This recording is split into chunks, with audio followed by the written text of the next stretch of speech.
I will start from Memvov, and we'll just go through. We can start in the middle. Okay, on page Kuf Zayin, Ois Memvov, bottom third of the page.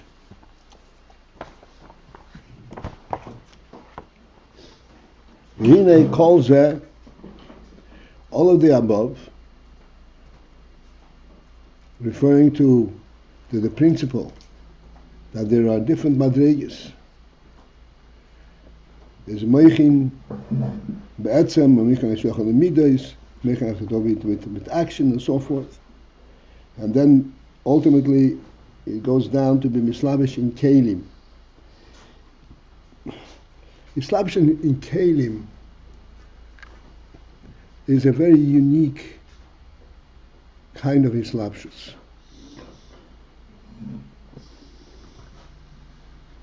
It would behoove us to reflect for a moment. Just like this water in the cup. It fits into the cup very well.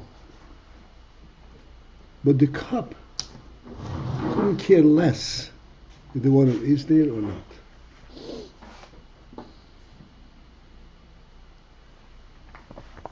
And it's a proper keili for it.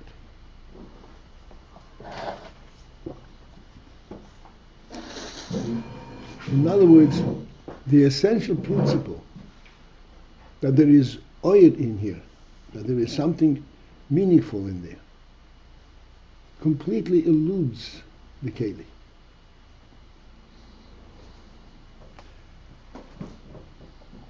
If any of you pay attention to the discussions we had on the WhatsApp yesterday about children being keilim and so forth, ultimately we clarified children are recipients, but they're not keilim, because children have a will of a neshama of their own.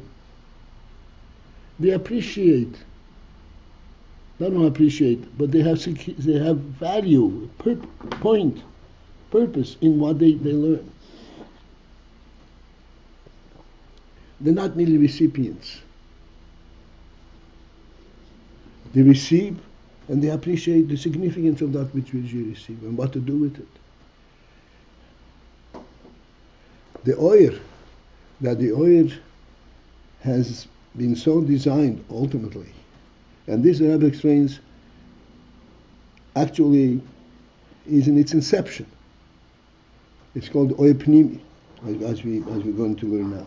Yeah. It's meant to be able to be inserted into a keili and then passed on through the keili.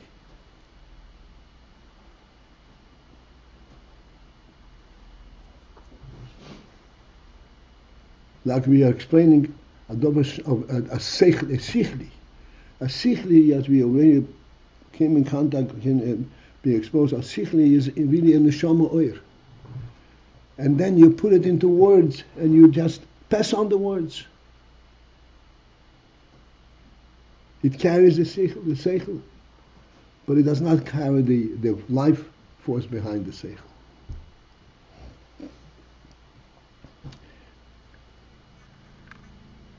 Now we're going to see again, how is this possible? That such a lofty oyer should be contained in a keili which is totally oblivious to its significance. ve-hinay calls zehu, all of this process,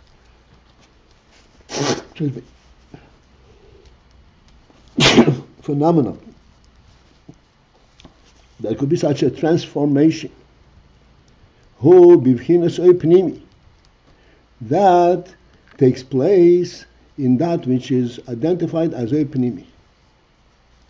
Again, b'vchinas pnimi means not merely that it serves as pnimi, but its very definition is that it is pnimi.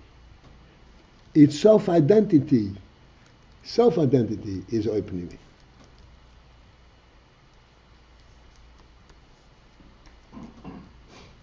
Shebo b'vchinas islapshus b'keili,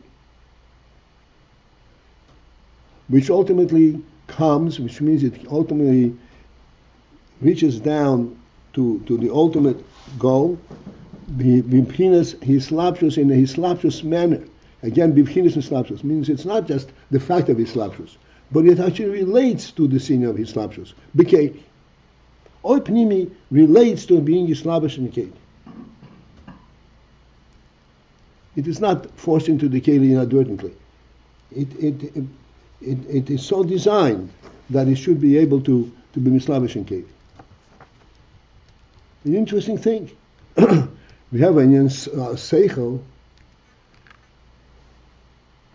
A seichel, as we said, is really the highest koiches in the nefesh that we're aware of. And the rots and oinek, but the functional koiches is from seichel chochma, bina, das. This is living aspects of neshama. And this seichel ultimately comes down to the point where it becomes b'hislapshus v'keili, it becomes one with the keili. You can take this book and give it to someone else and says, I'm giving you this seichel, I'm giving you this Torah. It's contained in the words that describe this Torah. How is this possible? The b'shorshi mekoiroi bo'enisoy shilifnei hatzimtzum, when its very root and source of this oir, as it is rooted in oir ein soif, and the oir ein soif itself, it is lifnei hatzimtzum. Lifnei hatzimtzum means before even the first step towards creation. Lifnei hatzimtzum means the way the oil is contained within its own source.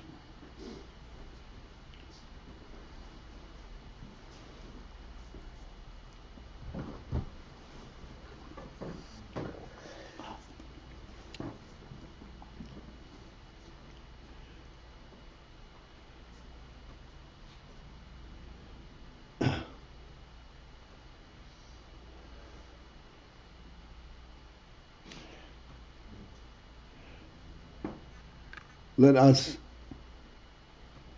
try and pin this down.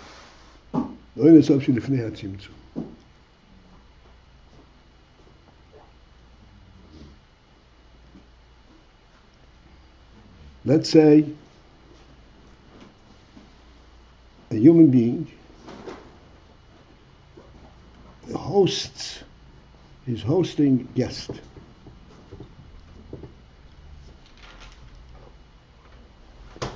And he's catering to these guests, making sure that they're comfortable, making sure that not only comfortable physically, but they feel at home and they feel welcome.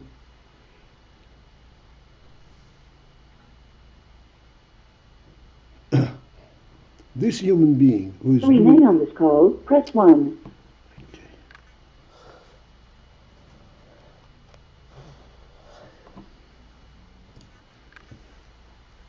This human being who is being so attentive, disconnected,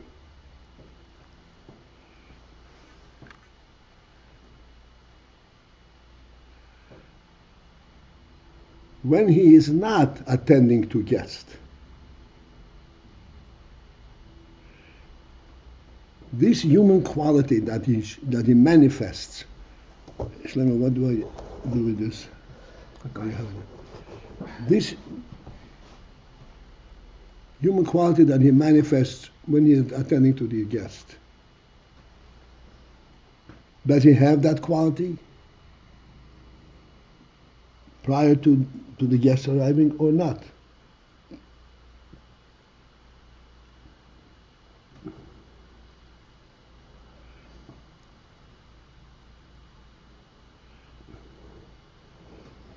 Surely we will all understand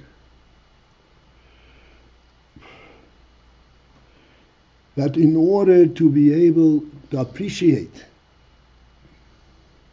the significance of a guest and understand what is necessary to welcome him, and so forth and so on, everything that's taking place. This is reflective of the human being himself.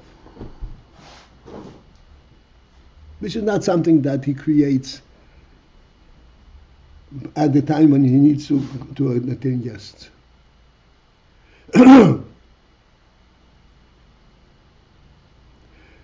In that state, at that level, where he's not even contemplating in terms of entertaining guests, he's just developing his own human status. He's living at his own human level. There, his human quality is in full focus, to the point where it's not even defined in terms of being identified with a guest or doing this or doing that. It's beyond, it's above a keili, and above the order that will be formulated to be able to attend to a certain situation.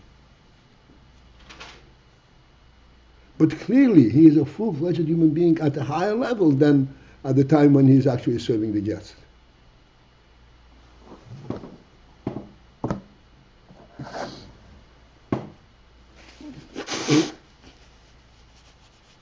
There he is, what would be called the essence of the human being.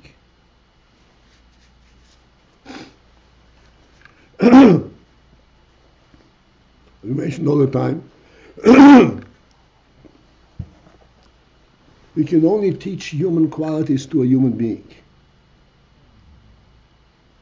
You can teach a cat to serve at dinner, but the cat will remain a cat.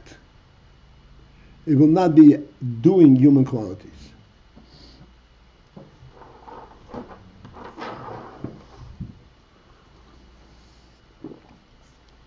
So this is a kind of a trip down moshel to the meaning of oyer yisov lifnei hatzimtzum. Tzimtzum means that he has now collected himself and limited his perspective towards expressing himself, towards creation. Lifnei hatzimtzum, this is the full-fledged Ein Sof.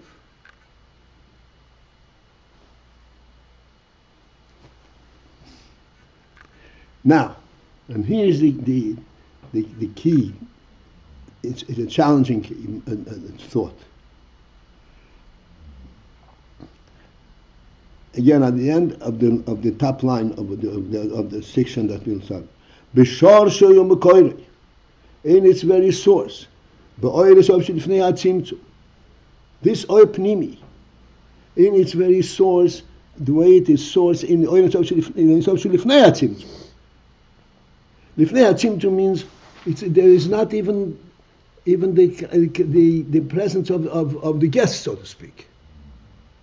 The guest has not been invited yet.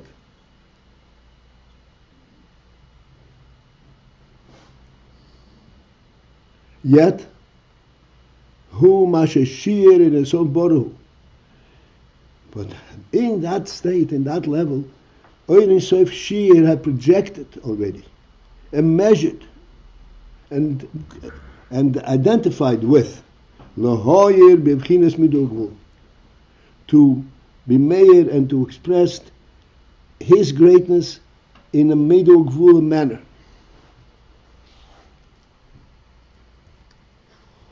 Jumping completely into a different realm and a different reality.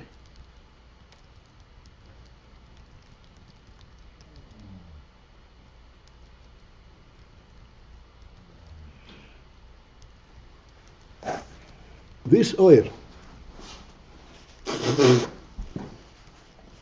which is oyer Ein Sof, and in it itself, it knows no bounds. It is completely, so to speak, self-identifying.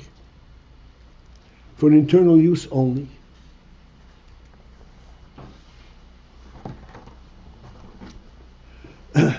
Therefore, you would think that this oil is something which does not know differences between one thing and one level and another level. It's not involved in expressing itself. It's identifying its own reality. However, in this Ayin Sof Shelifnei HaTzimtzum, there is already the projection that Lahoyed Bevchinas Midul Gvul, that ultimately he projects and intends to come forth in a Midul Gvul manner, in order that, I'm just going to go a step further, we have to project, in order that of his largesse it could be appreciated to the fullest at much lower levels.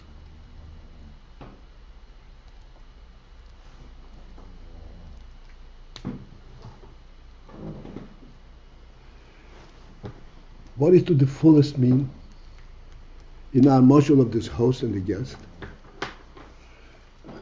The host gives the guest a plate of food, a place to sit.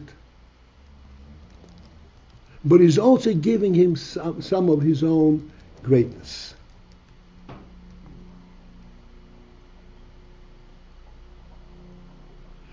That is the way, that is himself before the tzimtzum, so to speak, before the projection of a guest. That's the reality, his own great reality, and he's giving it to this guest. Because when he projected to invite the guest, it was he, in his fullest glory, who projected to invite the guest.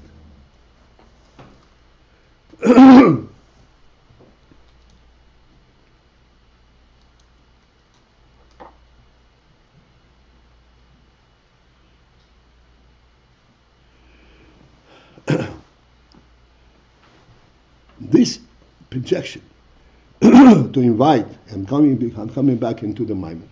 Projection L'hoi b'bchinas midu gvul, to bring himself forth in a midu gvul manner, so that he can bring himself out in a manner that it should be accepted and recognized and appreciated and imbued at lower levels. That is projected in his own truth. Therefore, that which comes forth is really an oyer. It's a phenomenal oyer, but and it represents the oyer in Seif, and it represents the Yoshel Lifnei HaTzimtzum.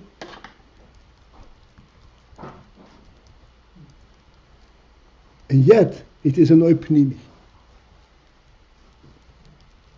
meaning it seeks and it is able to relate on a personal level to the lower levels.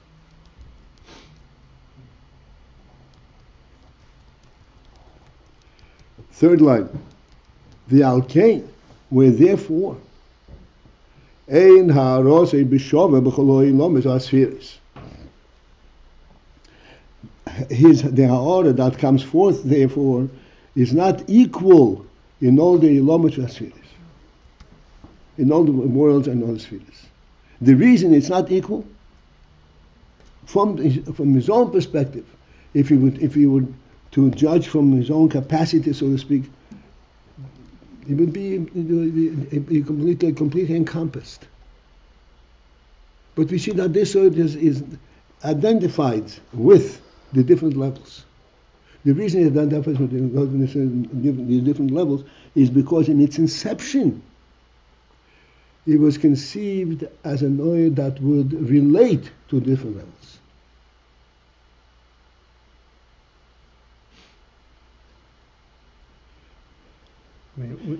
One second, let me finish this sentence. It is perceived as an oil that will further design itself and adapt itself to wherever it needs to be. This inyan that this oil illuminates in different places is not an inadvertent phenomenon. It's not just, it happens to be there, so therefore he's touching him. No, no. He had intended in Oyin Sof Shulifnei Hatzimtzum, before he even projected creation, that he wants to give of himself in a manner that it should be b'midul gvul and it should be accepted in various manners, various levels.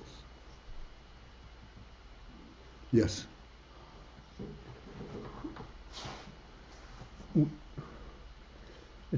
We're resolving this by saying there's a level outside, beyond, or that is overcoming the difference between gvul and bli gvul.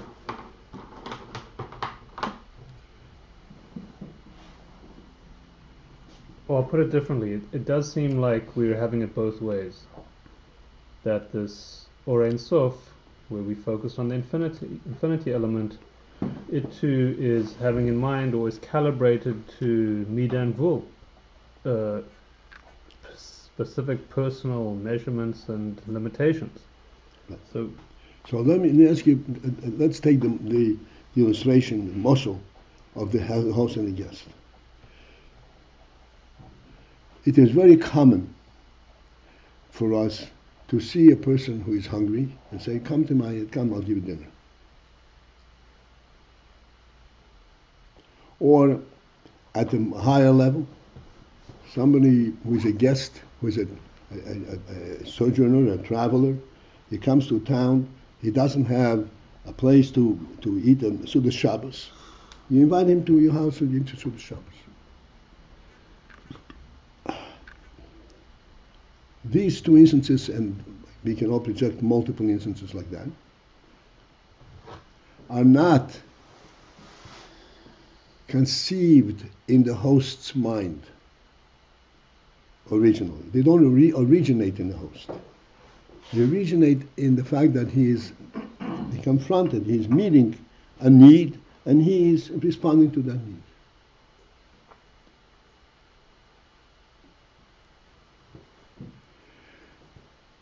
The question that we asked before, this host, does he possess within himself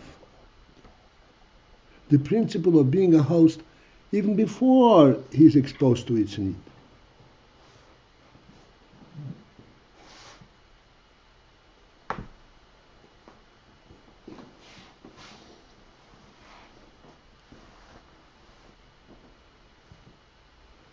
So think, the mashal is a good mashal to make us think in those lines. A human being inviting a guest, is that exclusively a response to a circumstance, or is it something human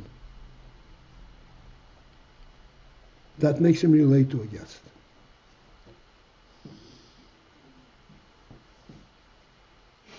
Prior to any need, so to speak.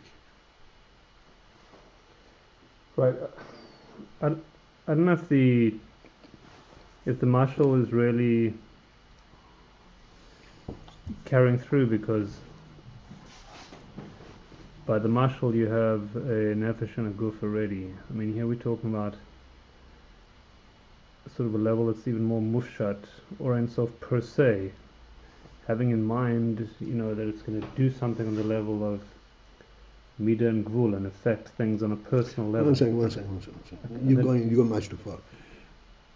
The mashal. It's not a question of how does oil have the point. I know we're projecting. How would I design such a creature? One second. It is. Think in terms in the line that Chassidus teaches you to think. Don't project. Can I meet up this guy? How am I going to say hello to this guy? Does he have hands and feet? No, the opposite. He doesn't have a body and a nefesh. So where does he come from? No, I'm just not hearing how the mashal informs the nimshal, informs the main question. Okay. The mashal is speaking in human terms. Not in terms of human action, but in human terms. What is a human being? What is a human being prior to being exposed and identified with the need of a guest?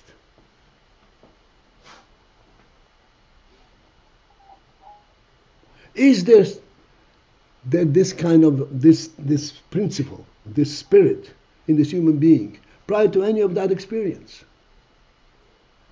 Does he have that experience prior to executing? Sure. No, they're not. Prior to having his guest, sure, he has Does that he have spirit. that? Okay, that's what we're talking about.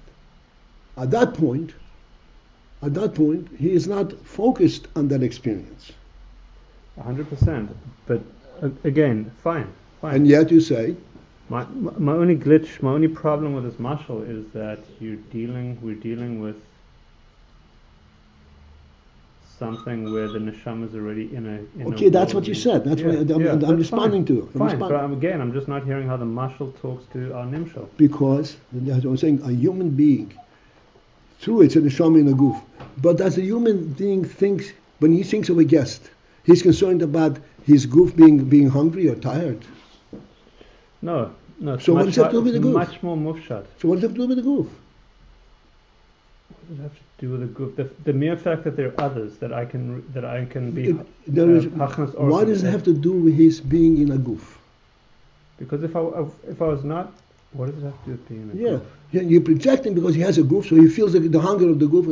No, not on the hunger. So what does that do with the goof? Not on the hunger basis, just on the basis of what does it have to do with the goof? Exactly this: that there are separate elements, and I can have someone else come to me. I can extend chesed to another by one second. By the nimshal. One second.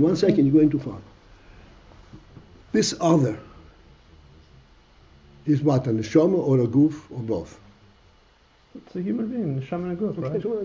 So I'm relating to him not only on the goof level, right? That he has no place to sit or something like that. No. Or that he is a separate entity from you. He's a living human being. Yeah. I'm relating to his life element. Yeah. There we're not separate. Therein we're not separate. Then he's part of the overall life in the world. Right, and that actually might be why that's sort of the inside reason why we want him to come over, because we're not ultimately separate. But there is again. No. We're in the world. You're taking it too far again. That's not the reason you want to come over. It's not the reason we want to come over, but we'll come to there. It is a human quality. For no apparent reason.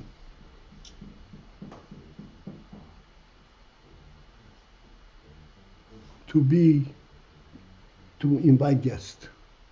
And to cater the guest. Okay, and we're saying that this mashal extends and it tells us something about the nimshal. That's right. Let me tell you, yes. Okay.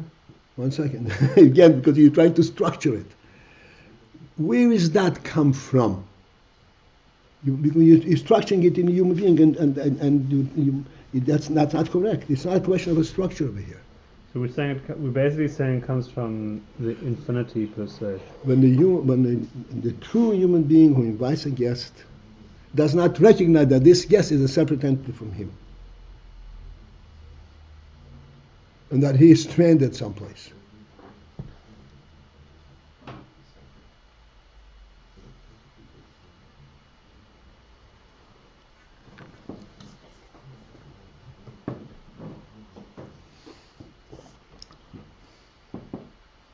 I just took up this moshe but in human experience you have instances galore showing a human quality prior to its need.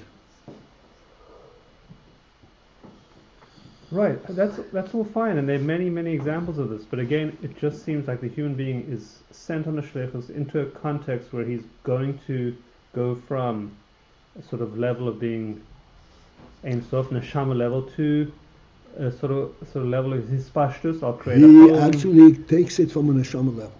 It's a neshama level that exposes him and makes him see what's going on. Right, and that seems to be part of his shlichus, but Well, shlichus. that's his He lives purpose. lives in his life, in his Right. home. But by the nimshal, it seemed like the question was deeper. Of course, it's deeper, but a human being is a proper moshel, because a human being living as a human being is a true presence, not a circumstantial presence.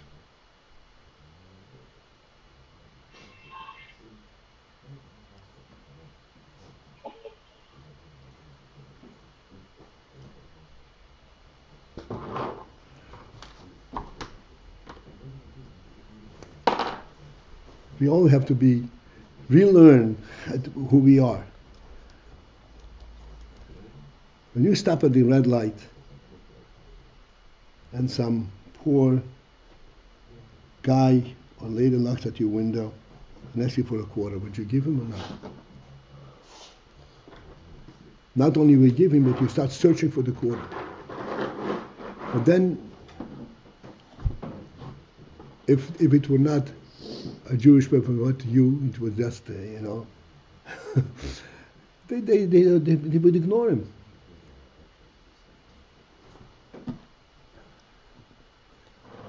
Even if it is a member of their own community, of their own race. Typically, these battlers will approach a Jewish car and will not even ignore the others.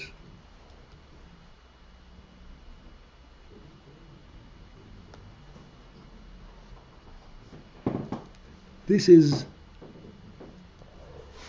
what we call the human richness, human quality, nothing to do with any practical demand.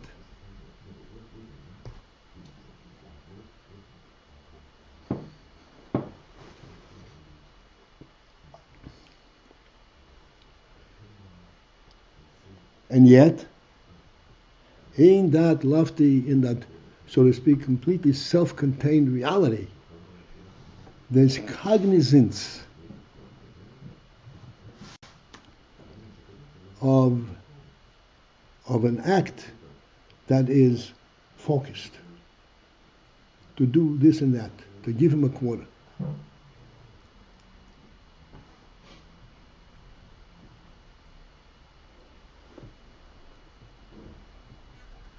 This cognizance is not identified with the relationship to this person.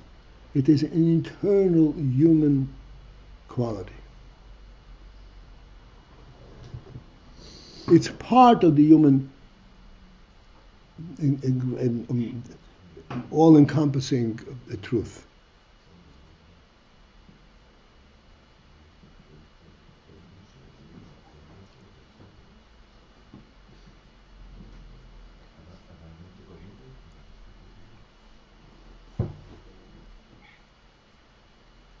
In terms of the way you're putting it, I put the question the following way: a human being, as we said many times, it relates to earth and sky.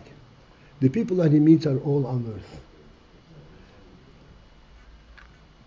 In what way does he relate to this guest? On an earthly level or on the sky level?